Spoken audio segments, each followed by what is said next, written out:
Daisy Jail Farm Park, first one of its kind in India, now in Hyderabad. 50% discount on Magic Pass. కొనుగోలు కేంద్రాలు ప్రారంభించారు. ఇప్పటికి ప్రారంభించి 12 రోజులైంది.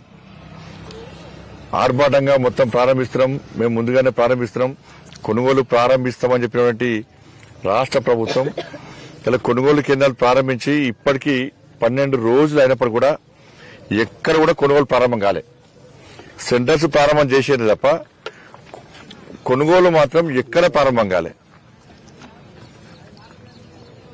కొనుగోలు సెంటర్ల సంఖ్య చెప్తున్నారు తప్ప ఎక్కడ ఎంత కొనుగోలు ఎంత చేస్తాం ఎంత కొనుగోలు చేస్తామని చెప్పి ఇంతవరకు చెప్పే పరిస్థితి లేదు.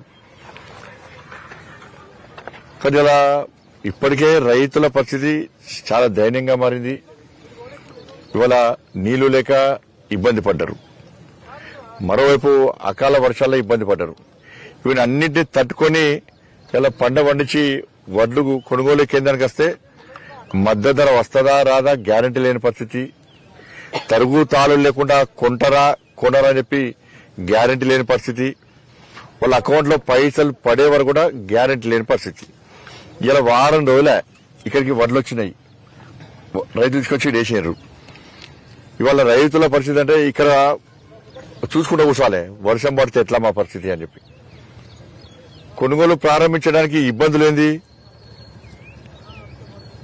మరి ఇలా రైతుల పరిస్థితి ఏంది? వాళ్ళ పంట చేతికి రాక ఇబ్బంది వస్తుంది, చేతికి వచ్చిన పంటను కాపాడుకోలేక వాళ్ళు ఇబ్బంది పడతారు. టెన్షన్ వాతావరణం, రైతులు టెన్షన్ తోని వాళ్ళ అకౌంట్ లో పైసలు పడ కూడా వాళ్ళ జీవితానికి కొనసాగించే పరిస్థితి వాళ్ళ తెలంగాణ రాష్ట్రంలో ఉంది. మళ్ళీ ఏమంటున్నారు, మళ్ళా సాడేశ్వర్లోలి నేను ఎదక్కున్న జనగాంలో కలెక్టర్ కేసు పెట్టిండు అని చెప్పి. అది కాదు, అసలు నిజంగా వాస్తవానికి ప్రభుత్వం యొక్క ఆదేశాలు ఏంది, ప్రభుత్వం సమీక్ష ఏం చేసింది?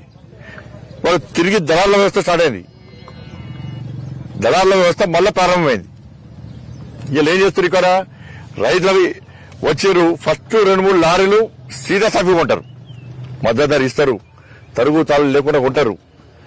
తర్వాత మళ్ళా 1 గంట 2 గంటల తర్వాత మళ్ళీ ఏం చేస్తారు, రైతులకు అంతా పంపిణీ చేస్తారు. తరుగు తాళ్ళు లేకుండా కొంటున్నాం, మద్దతు ధర ఇస్తున్నాం, ఎక్కడ ఇబ్బంది పెడతామని చెప్పి ఈ ప్రచారం దళారులే మొత్తం ప్రచారం చేస్తారు. దాన్ని నమ్మిన రైతులు ఏం చేస్తారు, ఇక పంట కొనుగోలుకు సహకరిస్తారు. సహకరించి ఇక్కడ దాదాపు 3-4 కిలోలు తరుగు తాలిపతో ఇలా కడిగేస్తారు. ఇక్కడ మళ్ళా తిరిగి రైస్ మిల్ వరకు దళారులు ఏం చేస్తారు, మళ్ళా ఫోన్ చేస్తారు, లేదు మళ్ళా మీ తరుగు తాలికి ఎక్కువ ఉన్నది, మళ్ళా 3-4 బస్తాలు తీసేస్తున్నామని చెప్పి మళ్ళా ఫోన్ చేస్తారు. ఇక పంట ఆడదానికి వరకు రైతులు ఏం చేస్తారు, మళ్ళీ తిరిగి తీసుకొచ్చుకునే పరిస్థితి ఉండదు. ట్రాక్టర్ల లోడ్ అయిపోయినాయి, అప్పుడు ఏం చేస్తారు, సరే సార్ మీ ఇష్టం సార్ అంటారు.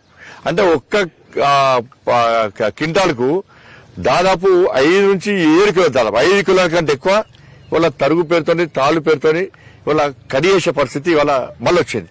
సుమన్ టీవీలో మీ పర్సనల్ అండ్ బిజినెస్ ప్రమోషన్స్ కోసం కింది నెంబర్కి కాంటాక్ట్ చేయండి.